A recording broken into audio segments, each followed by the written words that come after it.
សួស្តីអ្នកទាំងអស់គ្នាសូមស្វាគមន៍មកកាន់ Channel ស្ដាប់ដើម្បីទទួលបានចំណេះដឹងថ្មីៗថ្ងៃនេះយើងនឹងនិយាយអំពីប្រធានបទមួយដែលសាមញ្ញប៉ុន្តែវាមានអំណាចនិងឥទ្ធិពលយ៉ាងខ្លាំងក្នុងជីវិតរបស់យើង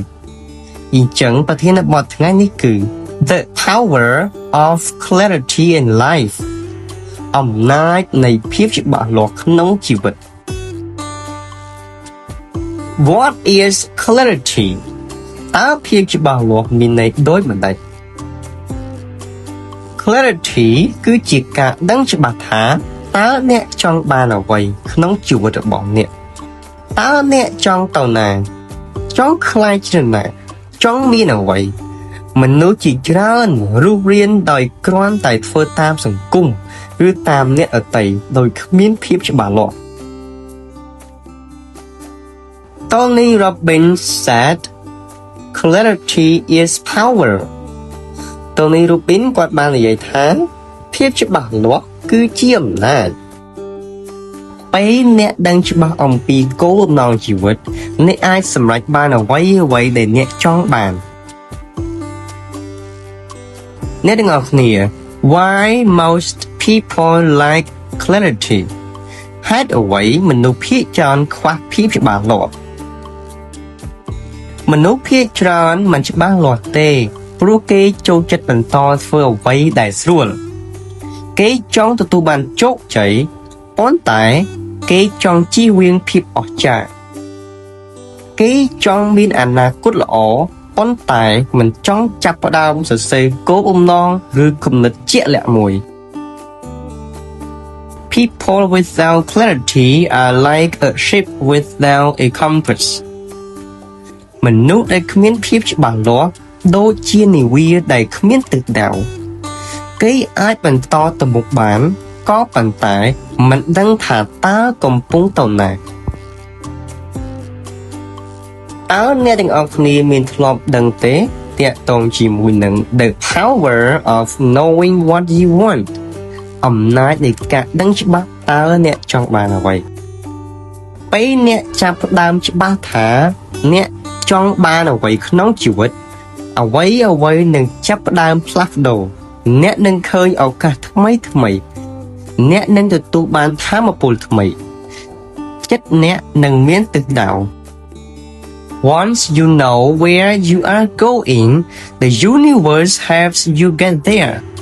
ពេលអ្នកដឹងថាអ្នកចង់ទៅណាពិភពលោកនឹងចាប់ផ្ដើមជួយអ្នកឲ្យទៅកាន់ទីនោះអ្នកទាំងអស់គ្នាឥឡូវនេះសូមយើងមកយល់ដឹងតាក់ទងជាមួយនឹង How to find clarity របៀបរកឲ្យឃើញពីភាពច្បាស់លាស់ទី1សរសេរគោលបំណងរបស់អ្នកចេញជាសម្រងសួរខ្លួនឯងថាតើអ្វីធ្វើឲ្យខ្ញុំមានន័យតើអ្វីធ្វើឲ្យខ្ញុំរីករាយទី2ស្ដាប់ចិត្តខ្លួនឯងគប់អនុញ្ញាតឲ្យសង្គមឬអ្នកដទៃកំណត់ថា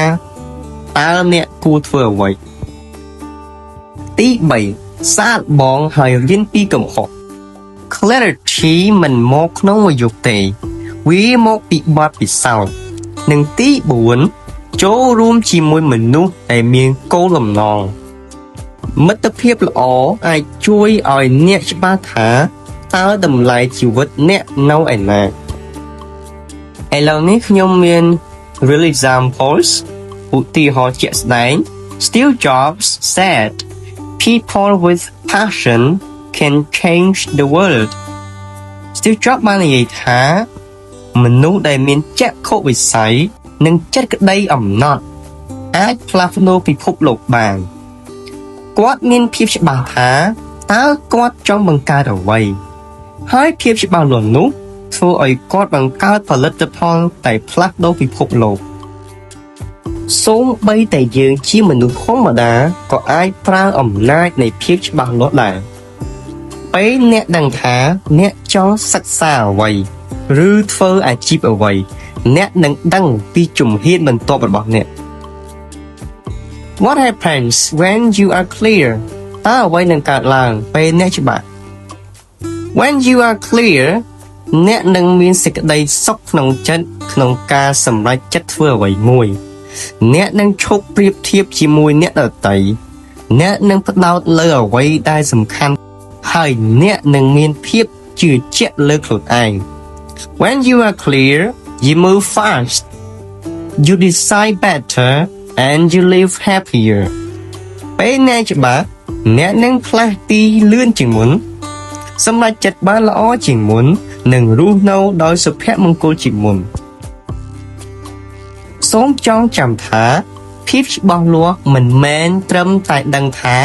តើអ្នកចង់បានអ្វីទេវាជាការដឹងថាតើអ្នកមិនចង់បានអ្វីផងដែរវាជាការចូលចិត្តក្នុងជីវិតនិងកំណត់អាទិភាពYour life begins to change the moment you get clear about what you want. ជីវិតអ្នកនឹងផ្លាស់ប្ដូរនៅពេលអ្នកចាប់ផ្ដើមច្បាស់លាស់អំពីអ្វីដែលអ្នកចង់បានជាចុងក្រោយសូមអរគុណអ្នកទាំងអស់គ្នាយ៉ាងខ្លាំងសម្រាប់ការស្ដាប់និងគាំទ្រខ្ញុំប្រសិនបើអ្នកចូលចិត្តវីដេអូនេះសូមចុច like subscribe និង share ដើម្បីឲ្យមនុស្សជាច្រើនទៀតទទួលបានចំណេះដឹងថ្មីៗជាមួយយើងជួបគ្នាវីដេអូក្រោយទៀតស្ដាប់ដើម្បីទទួលបានចំណេះដឹងថ្មីៗ